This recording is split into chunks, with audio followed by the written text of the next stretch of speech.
Essa apresentação vai ficar gravada, né? Eu tenho acesso depois?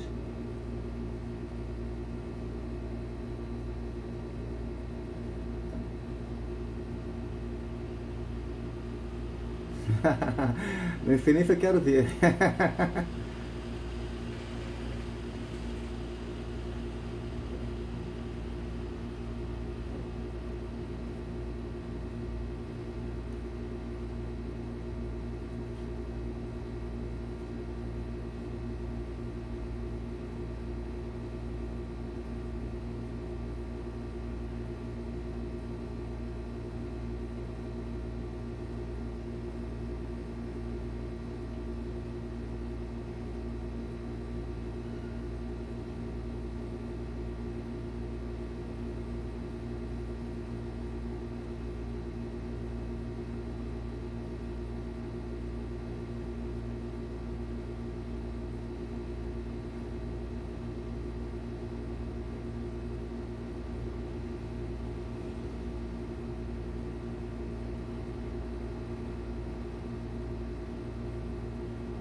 Agora eu complementei, mandei para o senhor a parte final do trabalho que o senhor tinha pedido para concluir, né? Aquelas alterações, e fiz uma alteraçãozinha no finalzinho dela. E então, podemos começar? Bom, boa tarde. Conforme o professor já falou, meu nome é Alexandre dos Santos, eu sou formando do curso de Direito, que a turma ela fechou em 2019. Eu tinha programado de fazer mais um período passado, deixando uma matéria e a monografia para que eu pudesse fazer aí estudos para a prova da OAB. Só que com a situação do Brasil, né, tudo ficou meio complicado e as coisas foram ficando cada vez mais complicadas. Mas, vamos lá. Eu gostaria de agradecer à banca, né, a todos aqui presentes, a doutora Larissa Bossato, a Lília Nunes Silva, e o professor Marcelo Pereira, ao qual eu convivi esse tempo todo, né, foi uma pessoa que me ajudou bastante. Ele tem uma noção das minhas dificuldades, porque sempre que eu ia a ele me confortava com o jeito dele manso e tranquilo e resolvia os problemas. Eu queria também agradecer não só ao professor Marcelo, mas ao corpo docente da faculdade, né, que nesses 5 anos, na verdade 4, porque eu entrei no segundo período, né, terceiro período, e me deram condições aí de continuar nessa jornada. Bom, eu deixei um roteirinho com vocês. Eu acho que o roteiro, quando eu fiz a minha simulação, ficou bem grande. Eu tentei fazer, deu mais de meia hora, né? Aí fiquem à vontade, se eu me prolongar, de cortar alguma coisa aí no roteiro e pedir que eu avance. Então vamos lá. O objetivo do meu trabalho é o de tratar da efetividade do capião, né, e o fenômeno da desjudicialização. Por que eu escolhi esse tema? Eu estou um jovem de 54 anos, né, estou iniciando no mercado agora, e eu trabalho com contabilidade, e esse é um tema novo, bastante novo, ao qual talvez eu entre em igualdade de condições, até pelo fato de estar fazendo o TCC em cima dele, né, é uma coisa nova, e é mais um nicho de trabalho, uma forma de você atuar no campo de direito, sem que haja aquela morosidade da justiça e aquela coisa toda que eu não estou acostumado ainda, né? Eu vivo a vida mais burocrática na parte contábil e imagino que trabalhar com os cartórios também seria mais adequado e seria um bom meio de captar clientes também, pela agilidade, pela simplicidade, né, que a lei trouxe para esse instituto, né? E achei isso um bom caminho para se seguir. Daí o tema ele é a efetividade do capião. Por quê? Porque é uma lei que ela vem de 2015, ela começou a vigorar em 2016, né, depois do período de adaptação, né, e é uma lei nova. E existia aí uma certa desconfiança se iria pegar ou não essa lei, se às vezes existem leis que não pegam, na verdade, né? Elas existem, mas na verdade ela acaba a sociedade não assimilando e colocando em prática por diversos motivos. Então foi isso que nós vamos estudar nesse trabalho. Eu parti para alcançar o meu objetivo. Eu fiz uma análise, fiz uma pequena, um esboço histórico do que seria o uso capião, né? Passando aí a parte histórica, pouquinha coisa, só para mencionar, e tratando do fundamento, do conceito e de alguns institutos como a posse e a propriedade que fazem parte, né, da uso capião. Para falar do termo uso capião, nós temos que entender um pouquinho de posse e propriedade. A pesquisa bibliográfica, né, e também comparativa, porque a gente não tem acesso nessa crise de pandemia, né, a bibliotecas e um material didático mais adequado. E o grande problema é nessa pesquisa que a gente faz pela internet, é conseguir que as coisas sejam atualizadas, porque existe muita coisa desatualizada na internet, e isso gera uma confusão danada. Foi alguma dificuldade que eu senti com relação à parte bibliográfica para chegar ao final do trabalho. Seguindo aqui meu roteirinho. Bom, dito isso, né, vamos passar diretamente na análise do trabalho, que é o capítulo 1. No capítulo 1 eu falei sobre os pressupostos teóricos, e conforme eu falei, né, a evolução teórica. O estatuto do uso capião não é um estatuto novo, ele vem, pelo menos consta, os primeiros registros desde lá de 455 a.C., né, onde foi colocado na lei das 12 tábuas, e especificamente ele entrou na 6ª tábua, no Império Romano. Você vê, antes, 455 a.C. Nessa época, não sei se podemos falar uso capião, né, mas esse modelo de instituto, né, ele era garantido apenas aos cidadãos romanos. Mas com o tempo, com o avançar, né, do Império Romano, foi necessário abrir um leque, né, e aí eles abriram isso aí para outras pessoas que não fossem cidadãos romanos. Como é que é? Seria a propriedade pretoriana. E quando foi em 528 depois de Cristo, com o Justiniano, isso voltou a se unificar, né, e o termo voltou a se chamar uso capião. Bom, fundamentos e conceito. O fundamento do uso capião, principalmente agora, tipo assim, é da aquisição da propriedade, fazendo valer, né, o princípio da função social. Isso desde aquela época, né, que a propriedade ela não pode ser uma coisa que você tenha apenas para si, ela tem que ter uma finalidade na sociedade, né, seja para moradia, seja para trabalho, seja para renda, seja para o que for. Então, quando o imóvel, no caso o uso capião, ele não é só para bens imóveis, também ele é usado para bens móveis. Mas eu vou falar só dos bens imóveis, porque o tema extrajudicial, ele aborda apenas o estatuto do uso capião para bens imóveis.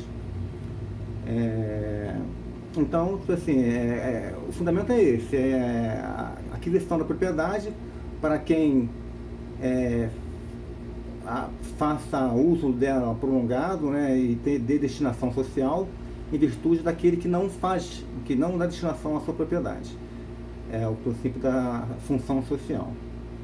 O conceito baseado nesse fundamento, né, ele pode ser conceituado como um modo originário de aquisição da propriedade,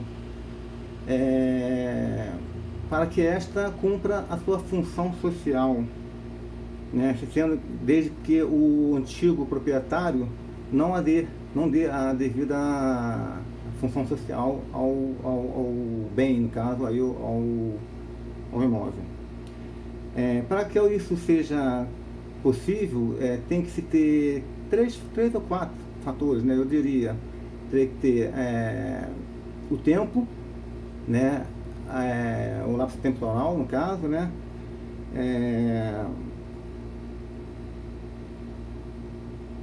Acho que seria o tempo, seria destinação à função social, seria posse longa, posse mansa, pacífica e prolongada e ininterrupta deste bem, né? E que coisa hábil, ou seja, porque nem todos os bens estão passivos, né, de ser usucapidos. Então, aí faz parte do conceito. E é relevante falar que o usucapião ele tem intrínseca função com a função social, né, da propriedade. Quando a gente fala de função de usucapião, a gente até se confunde com prescrição aquisitiva, né? Porque você adquire o direito subjetivo de usucapir, um dos pré-requisitos é o tempo, né? Então, nessa prescrição aquisitiva, você tem que cumprir, você adquire o direito através do decurso do tempo, né? E a pessoa que está tendo bem usucapido, ele perde esse direito. Então você tem a prescrição aquisitiva e a prescrição em si, que é a pessoa quando perde o direito de manter a sua propriedade. A gente fala que a aquisição é uma aquisição originária, por quê? Porque existe a aquisição originária e derivada. Na aquisição originária, né, é como se embora ele venha, já haja um registro, provavelmente, desse imóvel, ele será considerado como originário. Por quê? Porque não existe uma relação contratual, uma relação, pelo menos amigável, né, entre as partes, a pessoa que está usucapindo nem o usucapido. Geralmente existe um conflito de interesse entre essas partes. Então, assim, quando a pessoa que está usucapindo bem, ele adquire esse direito subjetivo de usucapilo, ele não assume os ônus anteriores a esse período, esse lapso de tempo que ele começou a utilizar o bem como um seu, né? Ele teve a posse mansa, pacífica, ininterrupta e com o intuito de tê-lo como seu. Então ele não arca com os ônus anteriores a isso, mas sim a partir daí. Eu digo a partir daí porque mesmo que em 10 anos, vamos supor, o imóvel tem dívida de IPTU, ele começou a usucapir há 5 anos. Esses 5 anos faz parte da obrigação dele, né, do interesse dele de cumprir com esse ônus, já que ele tinha um imóvel com o interesse de ser seu, e essa matrícula será registrada em seu nome e será aproveitado esse tempo.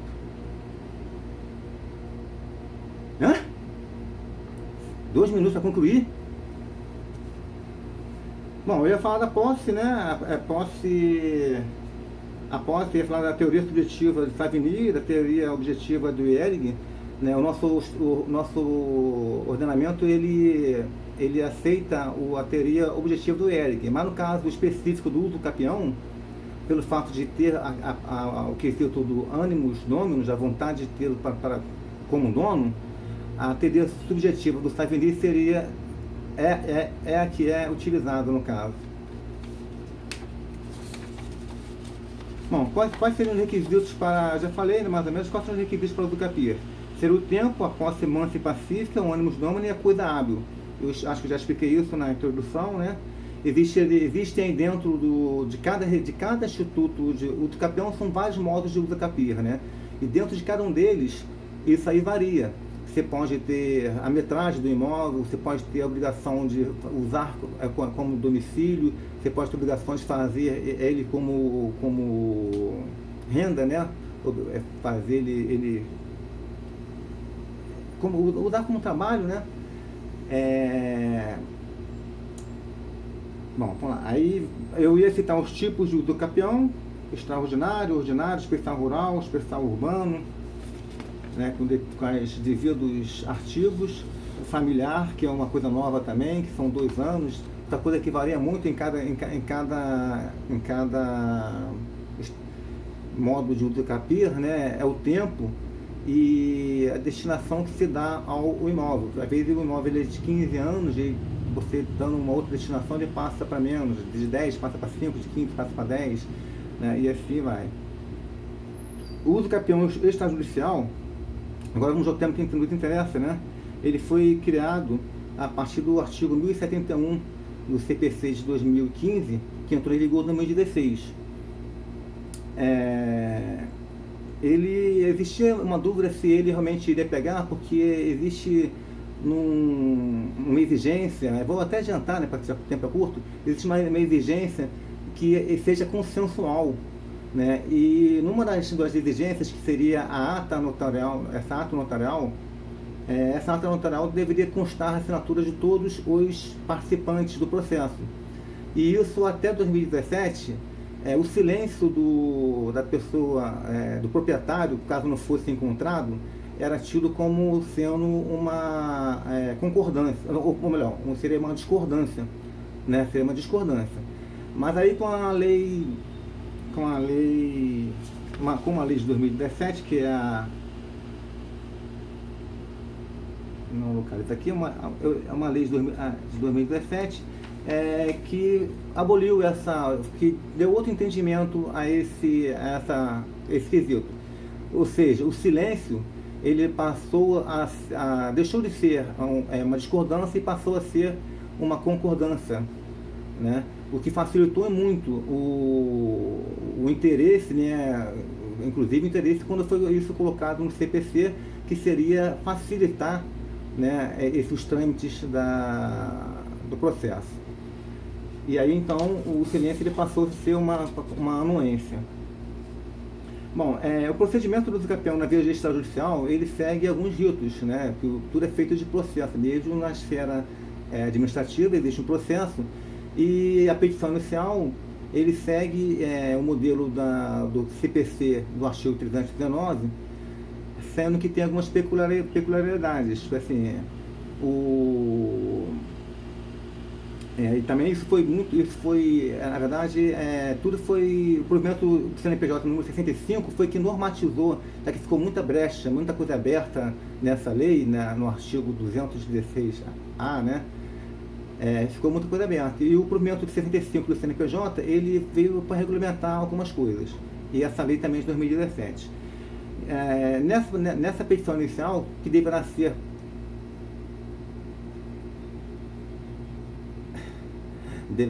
feita pelo requerente, mas não podemos deixar de nos prestigiar como advogados e operadores do direito. Tem que ter a presença do advogado na confecção e no direcionamento do processo.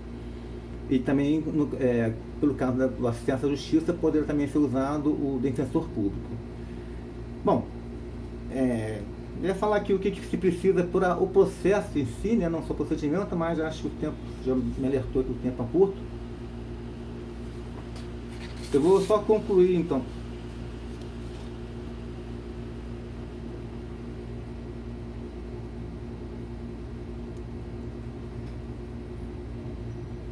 Tá. Tá.